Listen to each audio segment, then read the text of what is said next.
uma experiência lá em Atos, capítulo 12. Capítulo 12 de Atos registra quando Herodes mandou matar Tiago e prendeu Pedro para também matar a Pedro. E no finalzinho fala também da morte de Herodes. Herodes era um rei. No capítulo 12 de Atos, vou falar do versículo 5 em diante. Acompanhe na sua Bíblia que você vai ver o que é que o texto diz. No versículo 5 do capítulo 12 diz assim: Pedro, pois, era guardado na prisão. Aí tem um ponto e uma vírgula. Mas a igreja fazia contínua oração por ele a Deus. Vocês entenderam o que diz essa palavra? Pedro estava preso, estava guardado na prisão. Mas havia um porém. A igreja, o único organismo vivo na terra é a igreja.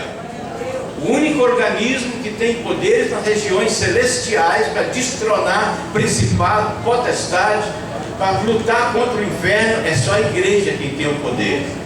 A igreja fazia contínua oração por Pedro a Deus. A igreja eu quero considerar o círculo de oração. Sabe por quê? Porque no verso 12 diz assim: e considerando Pedro nisso, foi à casa de Maria, mãe de João, que tinha por sobrenome Marcos, onde muitos estavam reunidos e oravam. Pedro estava preso, Pedro estava sentenciado para morrer.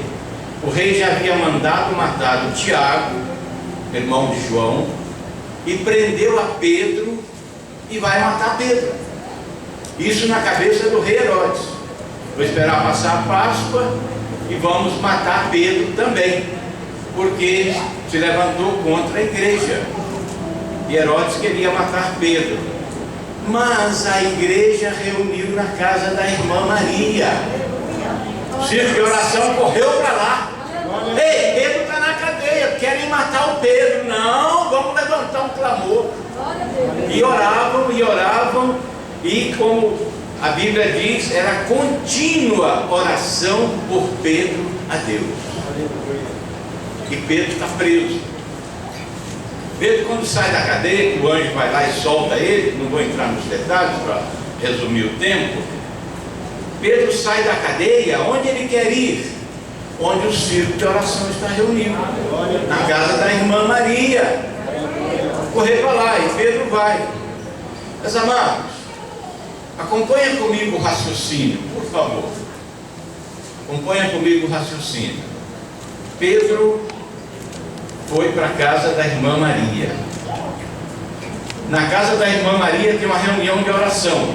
Estão orando por Pedro, que Pedro estava preso. Estão pedindo o livramento de Deus na vida de Pedro. Mas, queridos, esse texto narra um fato que me deixa preocupado. E é sobre isso que eu quero deixar uma exortação para nós como igreja. Você crê em toda a oração que você faz? Não precisa de responder para mim. Você, evangélico, crente, do círculo de oração ou não, membro, obreiro, cooperador, pastor, você crê naquilo que você ora? Quando você ora, você crê que Deus vai fazer o que você orou? Você espera a resposta da oração? Eu sempre digo que o Deus que nós servimos é o único Deus vivo. Ele é o único que fala, ouve e responde. Glória a Deus. Não existe outro. Ele é o único, ele é o alfa e o ômega. Aleluia, glória a Deus. A Bíblia diz: tudo que pedis em oração, crendo, o recebereis. Mas o mistério está em crer, amados. Você sabe que muitas orações que nós fazemos, ela não passa daqui para fora. Nós oramos e nós mesmos não cremos. Recentemente eu orei por uma irmã lá na igreja de Ipatinga, e ela ficou boa, e saiu andando normal, lá descendo a escadinha para chegar na calçada da rua, eu atrás dela, ela não estava me vendo, uma irmã na frente dela falou: e aí, irmã, como é que você está depois da oração? Ah, o pastor orou, mas sei não estou sentindo nada não. Eu bati a mão no ombro dela e falei: irmã, vamos voltar lá que eu oro outra vez, ué. Ah, pastor, o senhor? Eu não, vamos voltar lá no altar, eu vou orar outra vez, ué. Se não crê, não ora, fica calado, poupa palavras.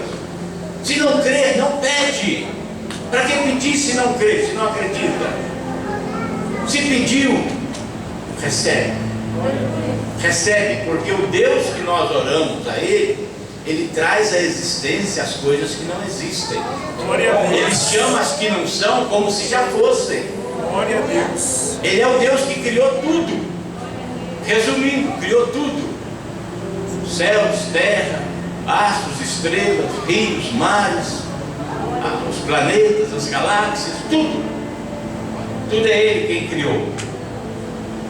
Se pediu, creia. Amém. Eu gosto de pensar em Abraão. Abraão já estava aí pelos 100 anos, já a sua capacidade masculina já estava deficiente, a sua esposa Sara já tinha o ventre adormecido, e Deus tinha prometido dar um filho. Interessante, né? Ele não sentiu nada disso como obstáculo. Ele orou, creu e recebeu Isaac. O homem já na idade dele, e a Sara com o ventre adormecido, já não gerava mais. Mas o Isaac foi gerado, porque Deus prometeu. Se você pediu, creia, recebe, toma posse. Toma posse, viva a promessa. Veja o que aconteceu na casa da irmã Maria, onde o círculo de oração estava orando. O verso 12 foi o que eu li para você. Considerando Pedro nisso, foi a casa da irmã Maria, mãe de João, que tinha por sobrenome Marcos, onde muitos estavam reunidos orando. Verso 13: Pedro bate na porta do pátio, bateu fortemente na porta. Uma menina chamada Rode saiu a escutar. Preste atenção. E conhecendo a voz de Pedro, de alegria, não abriu a porta, mas correndo para dentro, anunciou que Pedro estava à porta. A menina cheia de alegria, cheia de vitória. Nós estamos orando pelo Pedro. Pedro já está aqui na porta, Pedro já está chamando, o livramento aconteceu. A menina com alegria dando a notícia. Ô amado, vê aqui o que aconteceu. E disseram para ela: você está fora de ti. Mas ela afirmava: não, é assim mesmo. Eles diziam: ah, é um anjo, é o seu anjo. Querido, o que eu quero dizer? Aquele grupo que estavam orando na casa da irmã Maria, pedindo livramento para Pedro. Quando Pedro bate na porta do pátio, a menina ouve a voz, reconhece, se enche de alegria, dá a notícia: o Pedro está aí fora. Eles disseram: você está fora de si, menina? Você está variando? Não é ele. Ah, deve ser o anjo. O que eu quero dizer com isso? Não esperavam o Pedro. O círculo de oração na casa da irmã Maria orava, mas não esperavam o Pedro. Eles não estavam crendo. Nós estamos orando, qualquer momento Pedro vai bater aí. Fica atento, presta atenção, nós estamos orando. Pedro vai bater na porta, espera aí. Pedro chega e bate na porta, machuca os dedos. A menina chega lá, reconhece, fica cheia de alegria. Mas não sei, os adultos, não sei. Que é isso, menina? Você está variando. Pedro está lá na cadeia preso. Tá, não, é a voz dele. Não é, pode ser um anjo. Querido, creia no que você ora. Aleluia. O círculo de oração orava, clamava, pedia, mas não cria no livramento de Deus. Deus vai livrar como Ele quiser. Eu passei um tempo num bairro onde eu morava, faltou água, e ficou sem água, sei lá, uns 8 dias, 10 dias, e começou a acabar a água das caixas dos vizinhos. E quando deu a notícia que a Topaz avisou que ia ficar sem água, eu fui lá pro joelho. Falei, ó papai, estão falando um negócio aí, mas não acredito nisso não, estão dizendo que vai ficar sem água. O senhor vai, abre lá as comportas, dá um jeito para a água chegar aqui na caixa, porque como não vamos ficar sem água? Falei com o nosso pai, chorei os pés dele e estou esperando o livramento. Só que eu queria o livramento do meu jeito, queria água chegando pela água da rua, mas não vinha, já era o 10º dia. Aí eu falando, Senhor, mas o Senhor não vai me responder, Senhor, ainda não caiu uma gota d'água da rua, Senhor. Aí ele falou comigo, você é neto de português mesmo, hein, cabeça dura. Você não está vendo que a sua água não acaba, seus vizinhos estão todos saindo buscando água, você está com a caixa cheia.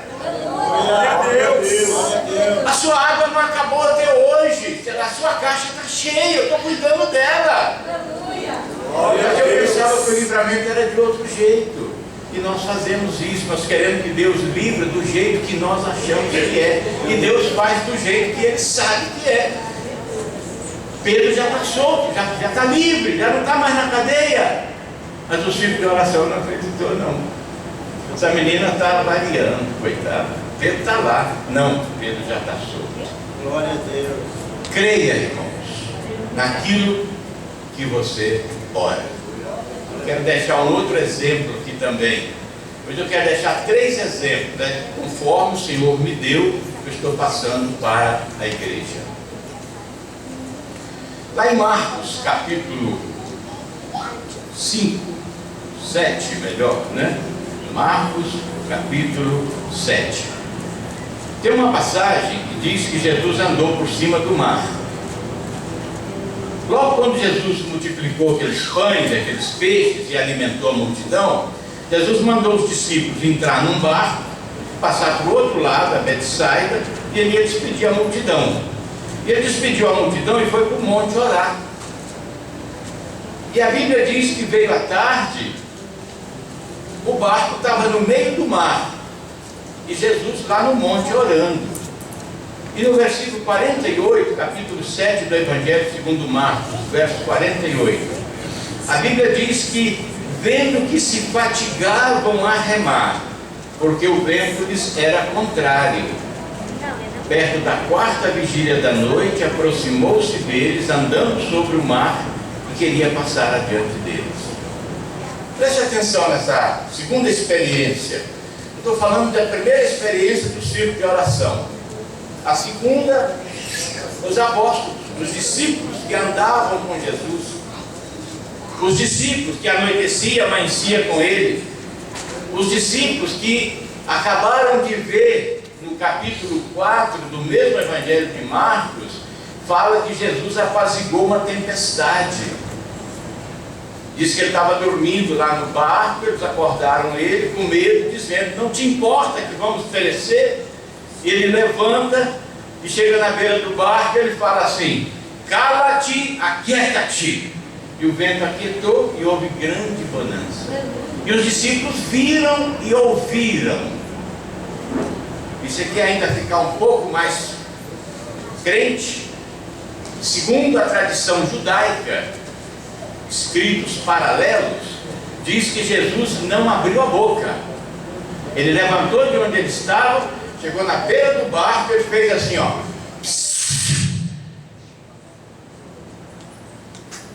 Parou tudo. Ele voltou e deitou.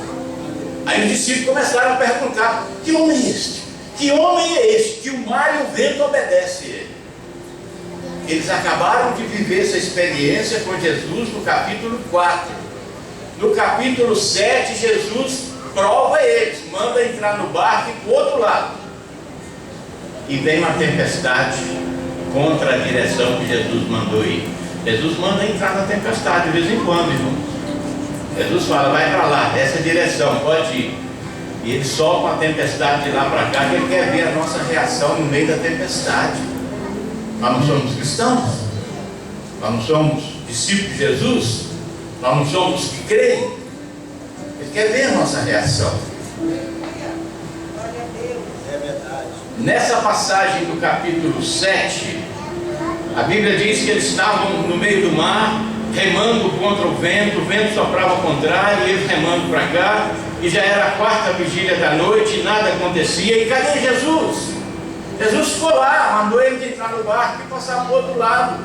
Jesus foi orar, dispensou todo mundo, que ele multiplicou o pão para eles, comeram pão e peixe à vontade, sobrou 12 cestos, mandou os marmanjos entrar no barco e ir do outro lado. Estou falando dos discípulos, nós, marmanjos sou eu, nós, que cremos, estão dentro do barco e a tempestade açoitando o barco. Observa nesse texto, quando você chegar na sua casa, que em momento nenhum esses discípulos oraram, momento nenhum eles lembraram, mas para aí, semana passada ele acalmou uma tempestade, ele só fez assim, ó, parou o vento e parou o mar. Vamos clamar por ele, quem sabe ele nos socorre. Ele é Jesus, ele está lá no monte orando e está cuidando dos discípulos, lá no meio do mar, lutando contra o vento. Glória a Deus. Mas os discípulos em si, ninguém fez uma oração, ninguém falou assim, vamos orar, vamos pedir a Jesus, mesmo ele estando lá, ele nos ouve, ele é onisciente. Ninguém orou durante a tempestade. A Bíblia diz que já na quarta vigília da noite, a quarta vigília está amanhecendo o dia, só para você ter uma posição de tempo. A primeira vigília é das 6 da tarde às 9, a segunda de 9 à meia-noite, a terceira de meia-noite às 3, e a quarta é das 3 às 6 da manhã. Já está quase amanhecendo o dia, o choro dura uma noite, a alegria vem ao amanhecer, e Jesus está lá orando e eles lutando contra o vento, porque o barco não ia. O vento soprava para cá e tinha que ir para lá. No verso 49 diz assim: quando eles ouviram andar sobre o mar, Jesus já está chegando perto do barco, ele fez de conta que ia passar direto, e os discípulos viram, preste atenção, por favor, eles pensaram que era um fantasma e deram grandes gritos. Para os discípulos, aquele homem que andava sobre o mar, tentando passar por eles, eles não pensaram que podia ser Jesus, eles não estavam esperando Jesus no barco, eles não esperavam o livramento da parte de Jesus, pensaram, é fantasma, e começaram a gritar desesperados.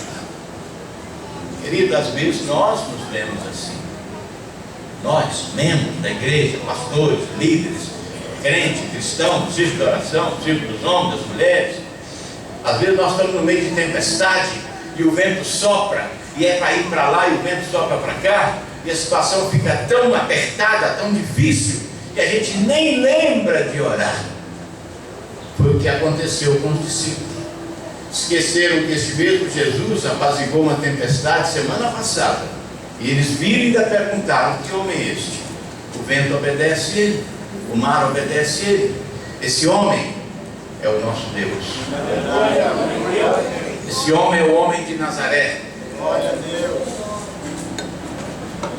Esse homem é quem nos deu o Evangelho de poder. Isso que nós estamos ouvindo.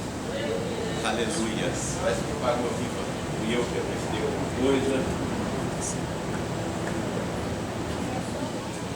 Oh, glória a Ainda tem um Deus. restinho. Ainda tem um restinho de tempo lá ainda. Vamos ver. Deu? Não deu. Aleluia. Não deu? Não tem problema. Vai sem microfone. Então era no tempo de Jesus, que ainda não tinha inventado essa tecnologia, né? Ligou?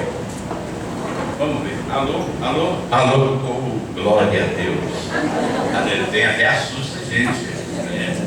Sei lá, orar antes de pegar nele. Queridos, só para fechar essa segunda experiência, que eu quero ainda compartilhar a terceira e terminar para entregar para o pastor. Eles passaram pelo que passaram, navegaram contra o vento, ficaram fatigados, com medo, e quando Jesus aparece, eles pensam que é um fantasma, e todos gritavam e perturbaram-se. Mas Jesus lhes disse: tende bom ânimo, sou eu, não temais. Glória a Deus.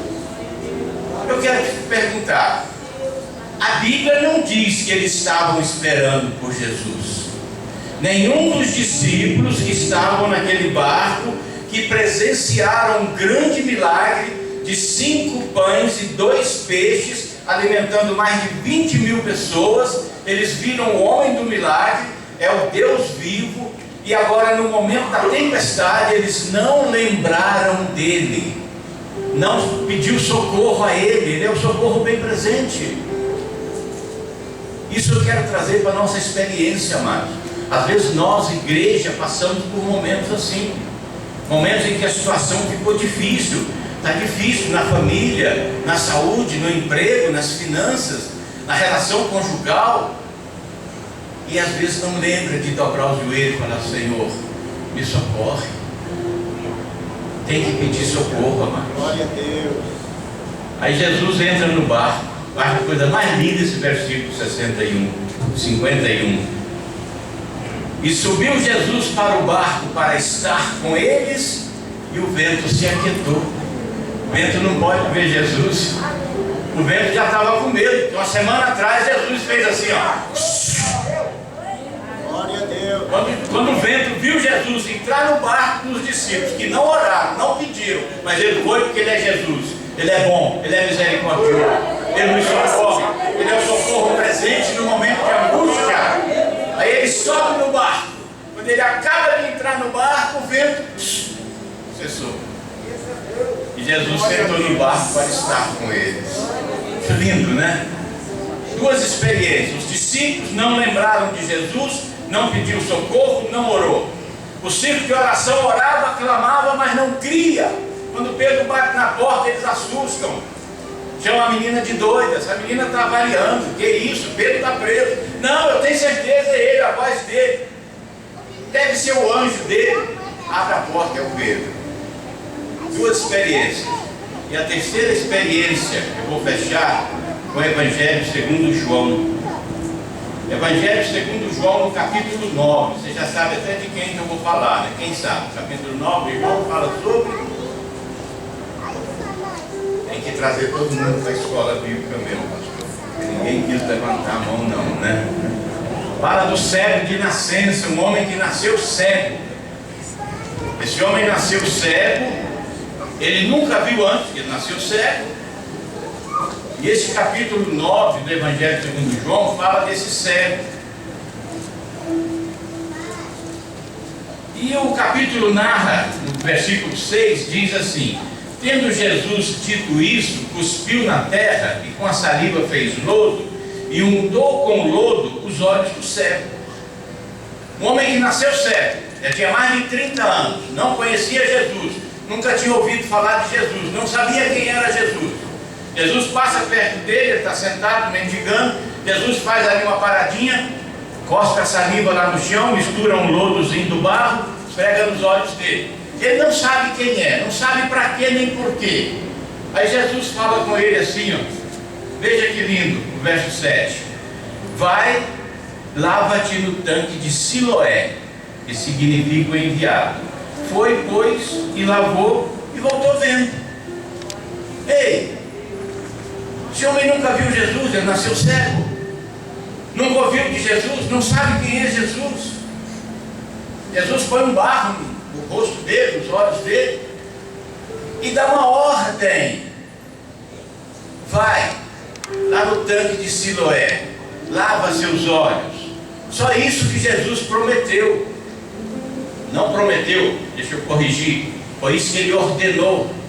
Jesus não fez promessa a esse homem cego: se você for lavar, você fica curado. Não.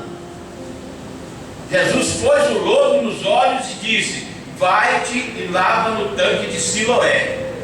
Só isso. Jesus não falou com ele: vai lá e lava, seus olhos vão ser abertos, você vai ser curado, vai ser uma bênção, me obedece, vai lá. Jesus não prometeu nada. Simplesmente pôs o lodo e falou: vai lá no tanque de Siloé e lava. Essa experiência eu amo. Não foi igual ao círculo de oração, nem foi igual ao dos discípulos. O homem levantou e foi procurar o tanque de Siloé. Homem cego procurando o tanque de Siloé. Eu não sei onde é que está o tanque, não sei se ele sabia ou não, mas eu sei que ele chegou no tanque de Siloé. Queridos, esse homem não tinha uma promessa como você tem, como eu tenho. Nós temos uma promessa, já foi falado aqui hoje, lá do Apocalipse 22. Nós temos a promessa, a palavra, nós temos a esperança, nós temos a convicção. Ele é Deus, Ele está vindo levar a igreja. Nós sabemos que o nosso nome está no livro da vida, porque Ele disse: alegrai-vos porque os vossos nomes estão escritos no livro da vida. Nós sabemos que Ele vai nos levar para reinar com Ele. Nós temos promessas. Por isso que nós estamos aqui essa noite, porque nós cremos na promessa. A promessa é para nós, para a igreja. Mas esse servo não recebeu promessa, ele recebeu foi ordem. Vai, lava-te no tanque de Siloé. Sabe o que acontece conosco hoje, comigo e com você? Nós estamos procurando o tanque de Siloé. Aí chega aquele irmãozinho, bonzinho, né? Vem cá, rapaz, eu tenho uma vasilhinha com água aqui, ó. Tem uns 2 litros d'água, lava aqui mesmo. Não! É no tanque de Siloé. Não, vamos aqui na minha casa, tem uma mina d'água aqui, você lava aqui. Não! Eu tenho que achar o tanque de Siloé. Porque quem pôs o barro mandou lavar no tanque de Siloé. Glória a Deus. Glória a Deus. O cego foi curado por quê? Ele obedeceu a ordem. Ele seguiu a direção de Jesus. Vai no tanque e lava. O homem foi, lavou e ficou curado. Nunca tinha visto Jesus antes, não sabia quem era Jesus, não andava de barco com Jesus, mas recebeu o milagre, recebeu a cura. As pessoas perguntavam: é ele mesmo? Não é? Ele dizia: sim, sou eu. Perguntavam: como foi que seus olhos foram abertos? Aí ele responde no verso 11: o homem chamado Jesus fez o lodo e untou-me os olhos e disse-me: vai ao tanque de Siloé e lava-te. Então fui, lavei e vi. Glória a Deus. Fui, lavei e vi. Vamos colocar de pé. Eu não sei por que você veio aqui essa noite. Maravilhoso. E até para te dizer, não sei por que o Senhor me deu essa mensagem. Esta é a mensagem que Ele me deu. Essa mensagem veio do céu. Aleluia. Foi recebida na oração da madrugada. Não foi buscada em nenhum site de internet, não. Os textos estão aqui que eu anotei na madrugada. Texto de Atos, Marcos e João. Pensei: Senhor, como que eu vou misturar essa mensagem? Ele falou: vai lá que eu ponho a palavra na sua boca. Glória a Deus. Glória a Deus. Eu não sei se você já orou e não creu, e hoje a sua consciência pesou. Meu Deus. Gente, eu orei e não criei. Eu não sei se você não aprendeu naquela experiência que ele levanta e manda o mar parar e manda o vento cessar. Mas não sei se você aprendeu foi com a experiência do homem que nasceu cego. Eu não sei qual o problema que te aflige ou não, mas se você tem alguma situação difícil que só Jesus pode resolver, eu te convido para vir aqui à frente, em 30 segundos. Eu não vou ficar chamando, não. Se você quiser vir, é coisa rápida, coisa de 30 segundos, 1 minuto. Raquel vai afastar um pouquinho dessa máquina para lá. Todos que você que tem um problema, você que de repente está como aquele homem que nasceu cego. Eu nunca vi Jesus, eu não sei quem é Jesus, mas Jesus está aqui, está te revelando. Ele está falando com você. Quem sabe você está no meio do círculo de oração e ora e não crê e não recebe, e quando o milagre chega você não acredita. Quem sabe você está no barco, sendo açoitado pelo vento, pelas ondas, e nem sequer lembrou do seu Salvador. Essa é a noite que vem à frente. Essa é a noite de você que está aqui à frente, ouviu essa palavra. É o momento de você agora olhar nos olhos de Jesus e dizer para Ele: Senhor, Eu sou essa pessoa de quem o pastor está dizendo. Aleluia. Meu Deus. É o Senhor que mandou esse homem aqui falar comigo nessa noite. Eu quero consertar. Aleluia. Glória a Deus. Conserta entre você e Jesus. Você não depende de mim para fazer esse conselho. Você não depende nem do pastor Antônio, nem do pastor César. Está entre você e Jesus de Nazaré.